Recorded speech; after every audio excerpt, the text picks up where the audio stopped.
Boa noite a todos. Graça e paz do nosso Senhor Jesus esteja com cada um de nós, hoje e sempre. É uma alegria muito grande estar aqui pela primeira vez. Trago um abraço carinhoso da Igreja Presbiteriana de Cromínia, igreja que tenho tido o prazer de pastorear desde janeiro. Estou chegando por aqui na região esse ano. E trago aí um abraço caloroso da nossa igreja, irmãos que os irmãos daqui já conhecem, já são conhecidos, já são da casa. E deixo então aí o carinho da nossa igreja. Bom, vamos lá. Abra sua Bíblia conosco em Atos, capítulo 2, versos 42 até o 47. Atos 2, 42 até o 47, diz assim: E perseveravam na doutrina dos apóstolos, na comunhão, no partir do pão e nas orações. Em cada alma havia temor, e muitos prodígios e sinais eram feitos por intermédio dos apóstolos. Todos os que creram estavam juntos e tinham tudo em comum. Vendiam suas propriedades e bens, distribuindo o produto entre todos à medida que alguém tinha necessidade. Diariamente perseveravam unânimes no templo, partiam o pão de casa em casa e tomavam suas refeições com alegria e singeleza de coração, louvando a Deus e contando, com a simpatia de todo o povo. Enquanto isso, acrescentava-lhes o Senhor dia a dia os que iam sendo salvos. Vamos orar mais uma vez? Deus querido, nós já cantamos, nós já oramos, nós já lemos a Tua palavra e temos certeza que se parássemos esse culto aqui, já seríamos poderosamente edificados pelo Senhor. Mas pedimos que o Senhor derrame sobre nós ainda mais da Tua graça.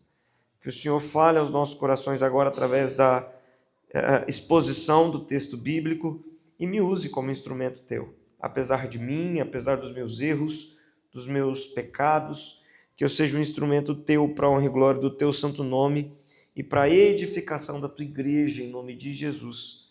Amém. Bom, nós estamos falando aí sobre revitalização e plantação de igrejas. Quando nós pensamos em plantar uma igreja, nós pensamos em começar algo do zero. E temos alguns passos a serem seguidos para isso. E quando nós pensamos em revitalização, nós pensamos em reforma, né? O prefixo re, ele traz uma ideia de começar novamente algo, trazer novamente algo, trazer vida para algo. E quando nós pensamos em revitalização, nós pensamos exatamente nisso. O prefixo que traz a ideia de repetir, de fazer novamente, vitalizar, trazer vida. Então, quando nós pensamos em revitalizar, nós pensamos em trazer vida a algo que provavelmente já está morto ou está morrendo. O tema da Conferência Missionária dos Irmãos é esse: plantação e revitalização de igrejas. E aqui nesse texto nós nos deparamos com algo muito semelhante a isso, o início de uma igreja. Se você parar para analisar o texto de maneira mais detalhada, você vai ver que Atos 2, de 42 a 47, vai descrever exatamente o momento após o Pentecostes, lá no comecinho de Atos 2, quando cerca de 3.000 judeus foram batizados em Jerusalém durante a festa de Pentecostes pela pregação de Pedro. Esses novos crentes, então, compreendiam as escrituras hebraicas e reconheciam Jesus como Messias, formam, então, o núcleo e o começo da igreja que nós temos hoje. Se hoje nós estamos aqui, é porque lá atrás, nesse processo aqui, 3.000 judeus foram convertidos na festa de Pentecostes, e ali nós temos a igreja primitiva, o início da igreja. De certa forma, nós temos a plantação de uma igreja ali, que se deu, que formou, digamos assim, a igreja que nós somos hoje. Mas essa igreja que nós somos hoje precisa ser revitalizada. Não só porque ela está morrendo, mas dia após dia, eu e você precisamos ser revitalizados dentro de nós, nos nossos corações. As nossas igrejas, de maneira geral, precisam diariamente passar por um processo de revitalização. Então, nós estamos diante de um texto que traz esse conceito de uma igreja que estava sendo plantada e de uma igreja que precisa ser revitalizada também. Diante disso, trazendo para essa realidade do tema da nossa conferência, esse texto se torna ainda mais relevante e oportuno, pois ele nos apresenta algumas características essenciais, tanto para a plantação quanto para a revitalização de igrejas. E eu queria apresentar 5 características ou 5 passos para nós pensarmos aí tanto na plantação quanto revitalização de igrejas. E eu queria que você pensasse nessa mensagem à luz da sua igreja local, à luz do seu coração também, que precisa de revitalização diária. Os nossos corações precisam todos os dias passar por uma revitalização. A nossa igreja precisa constantemente ser revitalizada. E no contexto de plantação de igrejas, nós como igreja presbiteriana zelamos muito por isso. Nosso presbitério tem trabalhado incansavelmente para plantar igrejas. Possivelmente estamos já com um projeto de plantação para uma igreja bem aqui próxima, Idealina. Isso também vem de encontro a essa realidade de uma igreja a nível nacional como a nossa e de um presbitério como o nosso que tem como visão a plantação de novas igrejas para que mais pessoas sejam alcançadas. E o primeiro ponto que nós temos aqui, a primeira característica de uma igreja plantadora e de uma igreja revitalizadora, ou de uma igreja que precisa ser revitalizada, é a perseverança na doutrina dos apóstolos. Observe comigo lá no verso 42, primeira parte dele. Ele vai dizer, perseveravam na doutrina dos apóstolos. Essa doutrina dos apóstolos é a doutrina escrita pelos apóstolos que vieram após Jesus. Paulo, Pedro, Mateus, Marcos, Lucas, João, Tiago e tantos outros que escreveram as cartas que nós temos hoje no nosso Novo Testamento. Esses ensinos são os ensinos apostólicos, a doutrina dos apóstolos, e era nessa doutrina que aqueles irmãos, aqueles judeus, perseveravam. E a ideia aqui, a palavra perseverar, traz uma ideia de buscar o conhecimento, indica uma dedicação constante no firme ensino, ou seja, eles se dedicavam diariamente àqueles ensinamentos e àquela doutrina dos apóstolos. O que nós podemos trazer para nós como realidade, para o tema da nossa conferência é, se nós queremos ser uma igreja plantadora, se nós queremos plantar uma igreja viva, se nós queremos ser uma igreja revitalizada e viva, nós precisamos perseverar na doutrina bíblica. Nós, como bons presbiterianos que somos, temos, graças a Deus, esse zelo com a Escritura Sagrada. O pastor presbiteriano, ele passa 4 anos no seminário, estudando praticamente manhã, tarde e noite, as línguas originais, o grego, o hebraico, teologia bíblica, teologia sistemática, tantas outras matérias, para que ao chegar no ministério pastoral ele tenha bagagem para trazer uma mensagem pura, bíblica, genuína para os irmãos que estão aqui. Só que a ideia de perseverar não é simplesmente estudar a Bíblia por meio do pastor ou quando nós estamos no domingo na igreja. Por mais que nós tenhamos uma igreja que preza por isso, não é somente isso que o autor da carta, da Epístola de Atos dos Apóstolos está querendo nos dizer. O que ele está falando aqui, esse termo perseverar, é que eles faziam isso diariamente. Todos os dias aqueles irmãos se debruçavam na Escritura Sagrada, liam a Bíblia constantemente. Eles não deixavam para fazer isso só na igreja, só nos domingos. Era um hábito diário, era um hábito comum, e esse termo perseverar traz essa ideia. Eu me recordo na minha infância e adolescência, cresci dentro da igreja presbiteriana, de ver meus pais se dedicando à leitura da palavra. Minha mãe, todas as noites, antes de dormir, debruçava na Escritura, ali sentada com a Bíblia cor-de-rosa dela, e lia a Escritura Sagrada todos os dias copiosamente.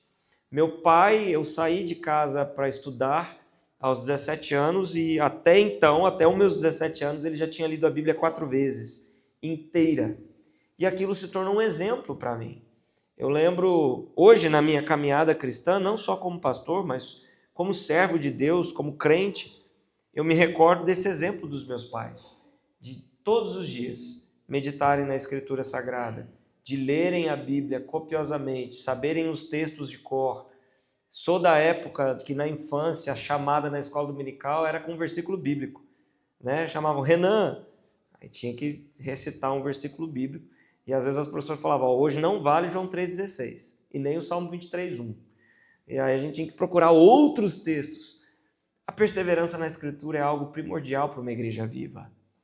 Se nós queremos ter uma igreja viva, se nós queremos ter uma igreja forte, a vivência da palavra de Deus, o conhecimento da palavra de Deus é base para isso. Não tem como sermos uma igreja viva se nós não conhecermos a Escritura Sagrada de fato. Não tem como eu e você vivermos o Evangelho na prática, o Evangelho genuíno, se nós só conhecemos a Escritura Sagrada nos dias de domingo. É como se a gente deixasse para se alimentar só os domingos. Pense você, se você deixasse para comer só os domingos. Você só almoça no domingo e janta no domingo. Restante da semana você passa sem alimento nenhum. A gente vai ficar magrinho, né? Tem a vantagem aí, a gente vai emagrecer bem. Mas provavelmente nós vamos ficar doentes por conta disso ou até morrer por inanição. É assim que muitos crentes têm se portado com a sua vida espiritual. Temos muitos crentes magros espiritualmente, morrendo por inanição espiritual, porque não meditam na Escritura Sagrada. Deixam para estudar a Bíblia só nos domingos, só nos cultos no meio de semana, mas na sua casa. E eu entendo, a correria desenfreada do nosso dia a dia é tão grande que às vezes a gente não tem tempo para isso. Mas eu abro um parênteses aqui muito importante a respeito dessa questão do tempo. Saiba que essa é a maior armadilha que o diabo tem colocado na nossa frente nos dias atuais. A nossa agenda superlotada. Eu sei, todos nós aqui temos uma agenda surreal. É a correria do trabalho, é a correria com filhos, é uma série de afazeres que nós temos e nós como cristãos precisamos entender que essa é a própria estratégia do inimigo. Eu não estou falando que as coisas que nós fazemos são ruins, mas ele faz com que a gente seja tão absorvido por essas coisas que a gente não tenha tempo para o que é mais importante, para o que é primordial, que é o tempo aos pés do Senhor.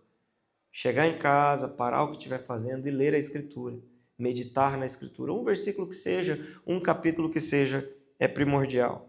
Se nós queremos, de fato, plantar igrejas vivas ou ser uma igreja viva, precisamos meditar e perseverar todos os dias. E a ideia de perseverar aqui, a palavra perseverança, traz essa ideia de insistência, de mesmo diante das lutas continuarmos meditando na palavra de Deus, mesmo quando as circunstâncias são adversas para nós nesse sentido.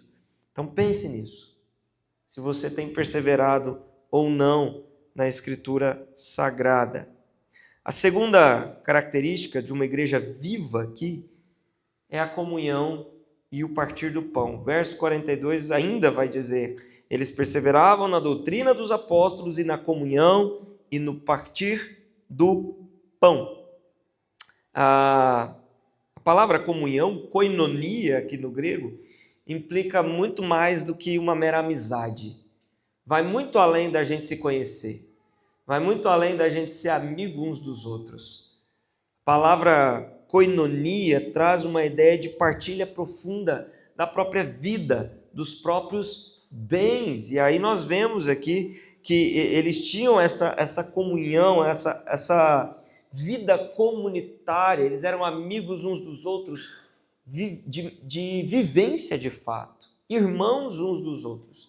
a ponto de poderem se abrir uns com os outros, confiar uns nos outros, contar uns com os outros, se ajudar mutuamente. O partir do pão refere-se aqui tanto à prática da ceia do Senhor, quanto às refeições comunitárias que simbolizam a unidade do corpo de Cristo. Não existe coisa mais preciosa para nós do que sentar à mesa e comermos juntos. Crente gosta de comer, né? O povo bom para comer é o tal do crente. A gente gosta de uma comunhão para comer, é melhor ainda. A gente pode ter comunhão e depois poder comer juntos, é a melhor coisa que tem. Isso é precioso, isso é bom mesmo, isso é bíblico. Aqui nós estamos encontrando um texto que nos evidencia isso. A comunhão está ligada não só à ceia do Senhor, mas a sentar à mesa, a comer juntos, a trocar uma ideia juntos. Nosso momento de refeição, sentados à mesa, é algo preciosíssimo em família e entre amigos e irmãos também. Alguns teólogos, o teólogo Dietrich Bonhoeffer, em seu livro Vida e Comunhão, ele vai enfatizar que a comunhão cristã ela é baseada em Cristo e na sua obra redentora, e que a verdadeira comunhão só pode existir onde há submissão ao senhorio de Cristo. Nós vivemos tempos bem complicados, né? Onde a gente tem dificuldade de viver a comunhão não só dentro da igreja, mas fora dela também. Agora eu voltei para o interior, então estou tendo essa vivência novamente do interior, mas eu lembro que morei 9 anos em Goiânia, e cidade grande a gente custa saber o nome do vizinho. Eu morei num apartamento por um bom tempo e eu não sabia o nome do meu vizinho ao lado, de porta ali, porta com porta. Fui descobrir o nome dele um dia que a encomenda para ele chegou para mim. E aí eu fui descobrir que nós dois tínhamos o mesmo nome. Ambos nos chamávamos Renan, morávamos do lado um do outro e não nos conhecíamos. Era só aquela coisa, boa tarde, boa noite, quando se cruzava no hall ali do elevador. A gente vive uma geração assim, que tem se distanciado cada vez mais. Se nós queremos ter uma igreja viva, uma igreja forte, nós precisamos preservar e manter a comunhão. Eu sei que toda igreja, tem suas ranhuras, tem seus problemas. Relacionamento é algo complicado por conta do pecado que manchou todas as nossas faculdades, inclusive a nossa maneira de nos relacionar, mas nós precisamos preservar a comunhão. Como é bom a gente chegar dentro de uma igreja, sermos bem recebidos, sermos amparados naquilo que nós necessitamos, cuidados e zelados uns pelos outros. Isso é maravilhoso demais. Eu tenho certeza que você gosta disso, de receber esse carinho, essa comunhão, esse afeto. Então que sejamos nós crentes também que prestam esse afeto. Não pense você que ao plantar uma igreja ou ao revitalizar uma igreja que não vive essa comunhão, o trabalho será bem sucedido. O trabalho só será bem sucedido quando nós partimos para uma comunhão genuína, sincera e eficaz. A hospitalidade, os grupos pequenos, os ministérios de serviço mútuo são maneiras excelentes para promover a comunhão entre os irmãos. E comer também. O crente gosta de comer, não é problema isso. A gente sentar para comer, fazer festa, celebrar aquilo que Deus tem nos dado, é muito bom. E é uma maneira excelente de nós atrairmos pessoas no nosso meio. Terceira característica que nós vemos de uma igreja viva é a vida de oração. O texto lá no começo, versículo 24, vai dizer que eles perseveravam na doutrina dos apóstolos, na comunhão e no partir do pão e nas orações. Eu falo sempre que a oração é a força vital da igreja, assim como era a força vital da igreja primitiva. E ela é um canal de comunicação com Deus e o seu povo, como forma de buscarmos a direção de Deus e o poder de Deus. A oração coletiva une a igreja em sua missão de dependência de Deus. Martim Lutero, em um dos seus escritos, destaca a importância da oração como um dever cristão essencial e expressa que a nossa fé ela é expressada por meio da oração. Além disso, Abraham Kuyper, também um grande teólogo, vai dizer que a oração é a chave para a vitalidade espiritual da igreja, pois abre caminho para a obra do Espírito Santo entre os crentes. Teologicamente falando, nós entendemos que a oração ela não vai mudar Deus. Não muda, nosso Deus é imutável. Mas ela é o meio pelo qual, o instrumento pelo qual Deus aplica a sua obra, a sua vontade, os seus decretos no meio do seu povo. Ou seja, eu sempre gosto de usar o exemplo de instrumentos musicais, que é algo que eu gosto muito. Imagine que esse violão é a nossa oração. Nós somos os músicos que vão tocar esse violão por meio da oração. E a música que sai do violão é a obra de Deus no meio do seu povo. A oração é o instrumento pelo qual Deus faz música. E a música são os milagres de Deus, o poder de Deus, a obra de Deus, a cura que nós tanto esperamos, os milagres que nós tanto esperamos. Deus tem planos grandiosos para fazer no meio do seu povo, quando eles oram. Se a gente não pegar o violão para tirar a música dele, a música não vai acontecer. A música precisa ser tirada por alguém. Se nós, como igreja, não dobrarmos o nosso joelho em oração, clamando pela nossa igreja, clamando pela conversão da nossa cidade, clamando pela conversão do nosso país, clamando pelo nosso pastor, pelos nossos líderes, nós não vamos ver o que Deus tem para fazer.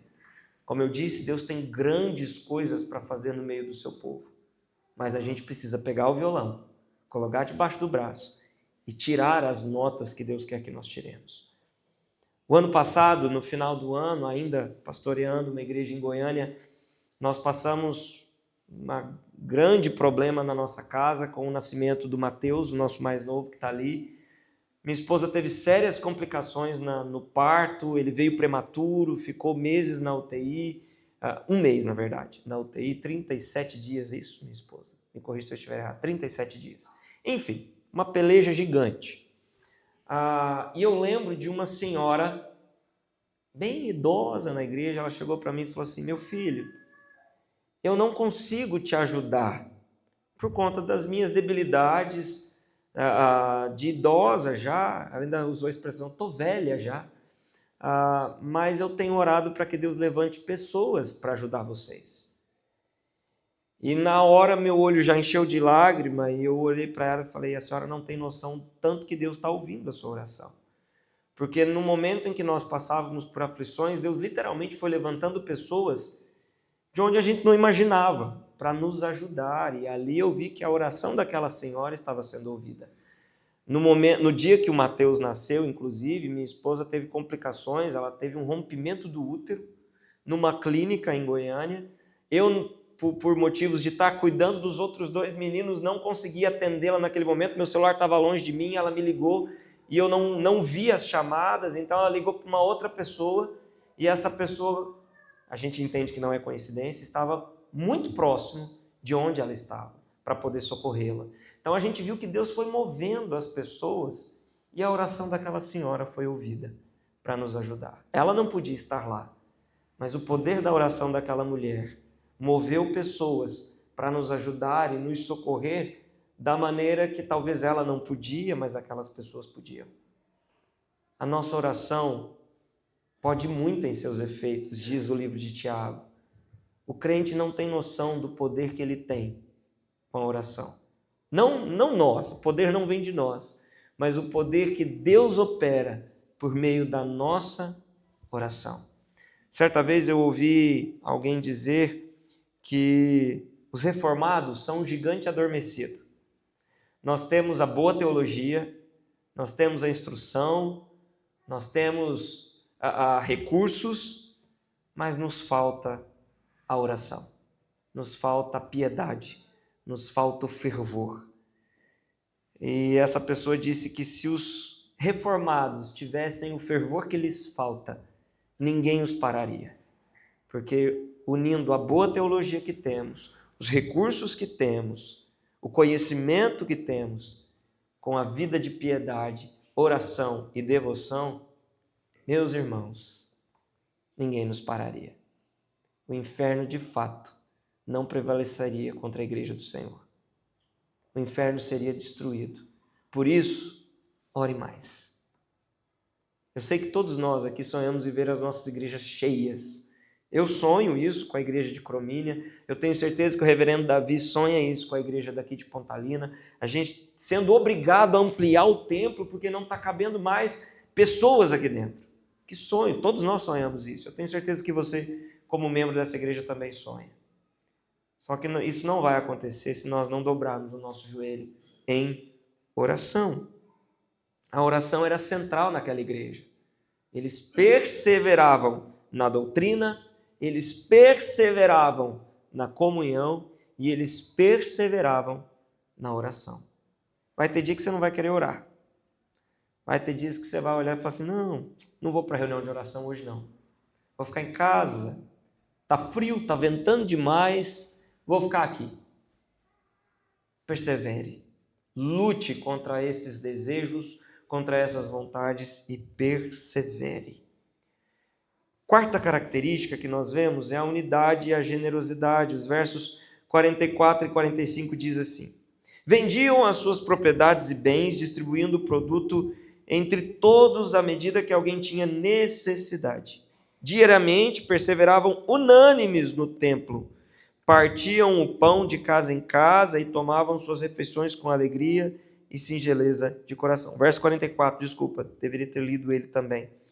Todos os que creram estavam juntos e tinham tudo em comum. Essa ideia de eles terem tudo em comum não significa que eles pensavam todo mundo igualzinho, formatadinho, todo mundo pensa igual, todo mundo é feliz, não tem problema nenhum. Pelo contrário, a igreja primitiva está repleta de problemas. Basta você abrir a carta de 1 Coríntios e você vai ver uma igreja tendo inúmeros problemas. Brigas e mais brigas, discussões e mais discussões, e o coitado do apóstolo Paulo tendo que apaziguar aquilo à distância, escrevendo cartas e mais cartas para aquele povo, falando assim, gente, calma, vamos ter calma aí, não vamos se degladiar uns aos outros, não é assim que funciona. Então nós vemos que a igreja primitiva também tinha seus problemas. Mas quando a Escritura fala de unidade, que eles tinham tudo em comum, significa que eles tinham um propósito em comum: a glória de Deus, a missão de Deus. Nós estamos numa conferência missionária. E qual é o propósito da igreja? Você já parou para pensar nisso? Eu dei a dica agora, né? Ficou fácil de pensar. O propósito da igreja é missões, é evangelizar. E às vezes a gente se perde um pouco no conceito de igreja e a gente acha que confunde igreja mais com um clube social, onde nós nos reunimos, uma parte da sociedade, para eventos, para programações, e nos esquecemos do nosso real motivo, que é pregar o evangelho. Você não está aqui na igreja, você não foi chamado por Cristo para sentar no banco e simplesmente ouvir o pastor pregar.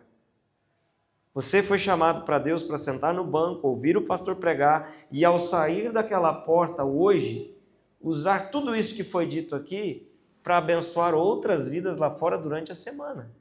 Você recarrega a sua bateria nos domingos para que durante a semana você possa compartilhar as verdades que você ouviu com outras pessoas, brilhando a luz de Cristo a outras pessoas por onde você for.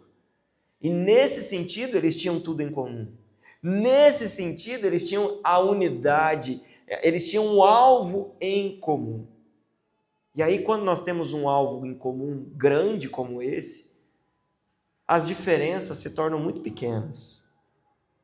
A cor da parede, se vai tocar tal música ou se vai tocar tal música, o instrumento que vai tocar ou não vai tocar, quem vai cantar, quem não vai, quem vai pregar, quem não vai, se tornam tão pequenos, tão mínimos, diante do propósito maior que nós temos, que é a glória de Jesus. Não importa o que vai acontecer, desde que o evangelho seja pregado. Não importa quem vai fazer, desde que o evangelho seja pregado. Essa é a grande questão. E a generosidade, que era algo maravilhoso. Eles se ajudavam, não só financeiramente, mas em todas as áreas da vida. E aí o texto vai dizer no final do verso 45, à medida que eles tinham necessidade. Eu não estou falando aqui que você precisa sair e distribuir tudo que você tem aos pobres, não é isso. E não estamos falando só de dinheiro também. Nós estamos falando de amor fraternal. E o texto vai dizer, claro, que isso era algo que vinha deles, não era algo imposto, não era uma prática por imposição, mas uma expressão espontânea desse amor fraternal que aquela igreja vivia. Eles queriam se ajudar. Eles viam alguém passando dificuldade, vamos ajudar o irmão fulano, vamos ajudar o irmão ciclano. Se é financeiramente, vamos ajudar financeiramente. Se é apoio emocional, nós vivemos a geração emocionalmente doente, todos nós temos alguém próximo a nós, ou talvez nós mesmos, passando por doenças emocionais terríveis. Vamos ajudar o irmão ciclano está passando por dificuldades no casamento, na família, em casa, no trabalho, está passando por depressão, ansiedade. Poxa, nós somos igreja, vamos ajudar uns aos outros à medida que temos necessidade. Uma igreja viva se ajuda. Uma igreja viva se ajuda. Uma das principais características de que uma igreja está morrendo é quando nós olhamos uns para os outros e falamos, se vira. Cada um cuida da sua vida. Cada um cuida do seu, cuida. Não, já tem problema demais para cuidar. Já tenho coisa demais para fazer. Tenho os meus afazeres, tenho meus filhos para cuidar, tenho meu trabalho, tenho isso, tenho aquilo. Minha agenda, como a gente já falou, é super lotada, eu não tenho tempo para ajudar as outras pessoas. Essa é uma das principais características de que a igreja está morrendo. Muito cuidado. Francis Schaeffer vai dizer que a igreja, no seu livro A Igreja no Final do Século XX, ele vai argumentar que a unidade visível da igreja e o amor prático são evidências da obra do Espírito Santo. Uma igreja unida é uma igreja viva no Espírito Santo de Deus. É uma igreja viva em Deus. A generosidade e a unidade são marcas de uma igreja viva. São marcas de uma igreja poderosa. E por fim, o texto vai nos ressaltar a adoração e o bom testemunho. Ele vai dizer nos versículos 46 e 47. Diariamente perseveravam unânimes no templo. Partiam pão de casa em casa e tomavam suas refeições com alegria e singeleza de coração, louvando a Deus e contando com a simpatia de todo o povo. Perceba que era um povo singelo, era um povo alegre, era um povo contente, era um povo que louvava, era um povo de bem com a vida. Sabe aquela pessoa que você olha passando na rua e fala assim, mas fulano, rapaz, você não vê fulano reclamando, você não vê fulano falando de problema. Eu sei que fulano tem problema, mas parece que não tem, que é uma pessoa feliz. Eu lembro há muito tempo atrás, acho que eu estava no IBEL ainda, estudando lá em Patrocínio, e eu perguntei para uma pessoa, falei assim, e aí, como que você está? Como que está a vida? Aquela pessoa olhou para mim e falou assim, tô bem, tô melhor do que eu mereço. Eu falei, como assim? Ele falou, não, eu merecia estar no inferno e estou aqui, então tá tudo bem. Os problemas que eu estou passando, a dor na coluna, a dor no joelho, problema aqui, problema colar, isso é fichinha perto do que eu podia estar passando se eu estivesse no inferno. Eu falei, rapaz, tá aí, é isso. Esse é o princípio de um cristão grato. É isso. Essa é a chave do negócio. E eu passei a trazer isso para mim. Eu sei que às vezes a gente reclama, às vezes a gente murmura, mas lembre-se sempre desse princípio. Você sempre vai estar melhor do que você merece. Pode ser a situação pior da sua vida, pode ser o cenário mais terrível possível, ainda é melhor do que estar no inferno. É ou não é? Com certeza. Não existe nada pior do que estar no inferno. E nós merecíamos estar lá. E a graça de Jesus nos trouxe a salvação. E aqueles cristãos ali eram cristãos que tinham esse bom humor, essa vida de bom testemunho. Eram crentes que passavam nas ruas, na praça, digamos assim, e eram bem reconhecidos pelas pessoas. As pessoas olhavam para... aquele ali é crente, ó. Gente boa. Paga direitinho, não fica devendo para ninguém. Você não ouve fulano falar mal dos outros, porque é um crente, ó, fiel, firme. Uma igreja precisa ter um bom testemunho. Certa vez também ouvi uma outra pessoa no aconselhamento pastoral me dizer o seguinte: pastor, igreja é complicado demais e deveria ser o lugar mais pacífico para a gente viver. O senhor não acha? Eu falei, acho. Concordo plenamente com você. Ela falou assim, a igreja que deveria ser o lugar onde a gente mais se sente bem, onde é mais tranquilo, é o lugar onde a gente mais se decepciona, é o lugar onde a gente mais se frustra. Falei, é verdade, mas você já parou para pensar por que isso acontece? Ela, não. Falei, porque na igreja é onde os pecadores se encontram e reconhecem que são pecadores. Jesus não veio para curar os sãos, ele veio para curar aqueles que precisam de médico. A igreja é um hospital espiritual. Todo mundo aqui está enfermo. Todo mundo aqui está doente. Se a gente é curado, a gente vai para a glória. A gente recebe alta. E aí a nossa alta é para a glória. Então, se você está aqui ainda, é porque você ainda está enfermo. E aí nós precisamos zelar pelo bom testemunho, dentro e fora da igreja. Porque saiba você que o seu testemunho, ele vai ou atrair pessoas para Deus, ou repelir pessoas de Deus. Nossa, pastor, mas o senhor está falando que eu tenho o poder de afastar pessoas de Deus? O nosso testemunho, sim. Já ouvi certa vez também uma outra pessoa dizer, se for para ser crente igual fulano, eu fico onde eu estou. Prefiro nem ser. Fulano faz isso, faz aquilo. Se for para ser crente igual ele, eu prefiro nem ser crente, então. É triste a gente ouvir isso. E é triste a gente reconhecer que isso é uma verdade. Uma igreja viva zela pelo seu testemunho. Zela pela sua vida com Deus. Se nós queremos revitalizar os nossos corações, revitalizar a nossa igreja, a nossa casa, nós precisamos zelar pelo bom testemunho. E a vida de adoração. Eles compareciam diariamente no templo. Diariamente, versículo 46, perseveravam unânimes no templo. Rapaz, o povo não faltava no culto, não. O povo ia diariamente unânimes. A igreja tinha 3.000 membros, que é aqui os que foram convertidos e batizados, os 3.000 estavam lá todo dia. O povo não faltava não, rapaz. O povo era firme. Uma vida de adoração.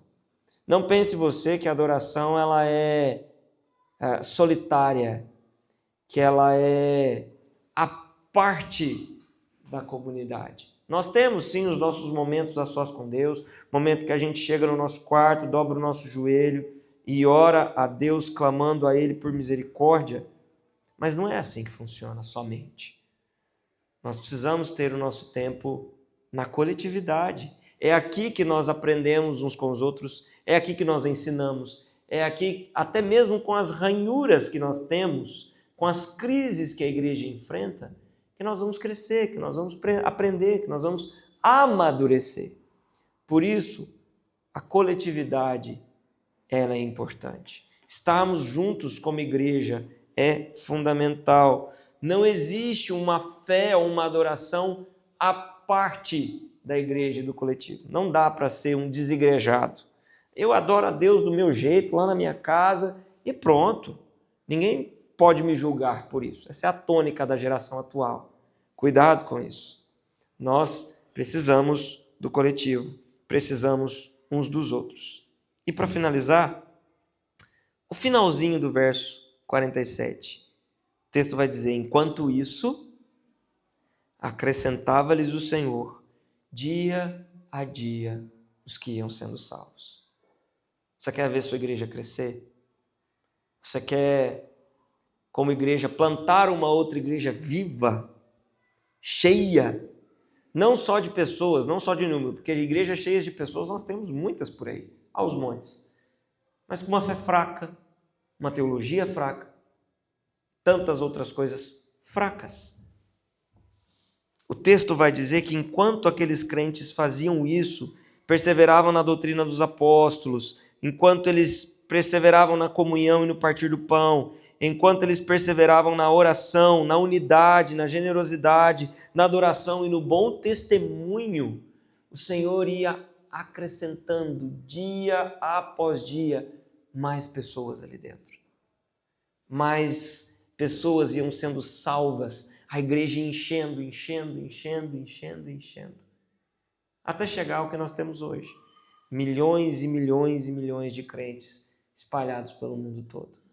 Quer ver sua igreja crescer? Quer ver sua igreja cheia? E aqui tem espaço bom para crescer, né? Tanto para o lado quanto lá para frente, dá para crescer essa igreja aqui muito, em nome de Jesus. Nós vamos ver a igreja presbiteriana de Pontalina crescendo, dobrando, triplicando, quadriplicando o número de membros. Se seguirmos isso daqui, se formos perseverantes na doutrina, na palavra de Deus, não só estudando a boa doutrina aqui no culto, mas na nossa casa, dia após dia, na comunhão, estarmos juntos em unidade, na oração, vida de oração, a oração do justo pode muito em seus efeitos. Ore mais, que você vai ver grandes coisas acontecendo na sua vida. Perseverando também na unidade, na generosidade, parar de olhar demais para nós mesmos e olharmos mais uns para os outros, de maneira que as pessoas entrem, ou até mesmo a gente entre dentro da igreja e fala assim: rapaz, eu gosto de ir para a igreja, porque ali eu me sinto tão bem, eu sei que ali tem pessoas que vão me ajudar, pessoas que vão me amparar, pessoas que vão me estender a mão quando eu precisar. Isso é maravilhoso demais e raro nos nossos dias. E persevere na adoração. Não deixe, como eu disse no início, o diabo enredar você com a sua agenda. Tempo é prioridade. A gente consegue priorizar aquilo que a gente realmente quer fazer. Se acontece alguma coisa de última hora que é prioridade para você, você deixa o que você estiver fazendo e corre atrás para fazer aquilo. É ou não é? É assim. Então priorize também a presença de Deus. E nós, como igreja, veremos grandes coisas acontecendo. O Senhor acrescentando dia após dia mais pessoas sendo salvas no nosso meio. Que Deus nos abençoe e nos ajude. Esse texto ele nos oferece um modelo robusto, um modelo vivo para uma igreja viva, destacando elementos fundamentais como o ensino apostólico, a comunhão, partir do pão, a oração, a unidade, generosidade, adoração e o bom testemunho. Esses elementos, quando compreendidos de fato, trazem vida para a igreja, trazem mudança de vida para aqueles que estão na igreja e trazem mudança para a comunidade ao redor da igreja. Nós estamos numa conferência missionária e, para fechar, eu queria fechar com a seguinte pergunta: qual a diferença que a Igreja Presbiteriana de Pontalina tem feito em Pontalina hoje? Pense comigo, se hipoteticamente essa igreja fosse retirada daqui, vamos tirar, ela vai ser aniquilada, não vai existir mais essa igreja. Ela faria falta para a comunidade ao redor dela? Ela faria falta para as pessoas dessa cidade? Eu sei que para nós que estamos aqui, sim, né? A gente, que saudade da nossa igrejinha e tal, mas para as pessoas ao redor, nossa, aqui tinha uma igreja, ela era uma igreja de um povo bom, rapaz, povo crente. Como faz falta aquele povo na nossa cidade? A cidade mudou muito depois que eles foram embora. Ou será que o pessoal olharia e fala assim: nossa, ainda bem, foram embora, uma igreja a menos para dar trabalho para nós? Pense com carinho nisso. Pense com carinho. Nós estamos falando sobre plantação e revitalização de igrejas e talvez nós sejamos a primeira igreja que precisa ser revitalizada aqui, no coração, na nossa vida diária. Todos os dias, eu e você precisamos olhar para dentro do nosso coração e dizer: Senhor, sonda-me, vê se há em mim algum caminho mau e me ajuda a ser diferente. Vamos orar? Deus querido, nós te agradecemos pela tua palavra que é viva, eficaz, poderosa e transformadora. Deus, nos ajuda, Senhor, a vivermos de acordo com o Teu Evangelho e a vivermos na prática como uma igreja viva, como uma igreja cheia da Tua presença. Capacita os queridos irmãos aqui a serem também cheios do Teu Espírito Santo, a viverem em unidade, terem uma vida de oração prática e constante, perseverando na doutrina, na comunhão, na oração, na generosidade e no bom testemunho. Ajuda-nos, Deus. Essa missão é árdua. A nossa carne, por vezes, insiste em ir ao contrário de tudo isso que nós falamos aqui. Mas que o Senhor nos ajude a mortificar o nosso velho homem, mortificar a nossa carne, para vivermos em função daquilo que o Senhor quer de nós. Em nome de Jesus. Amém.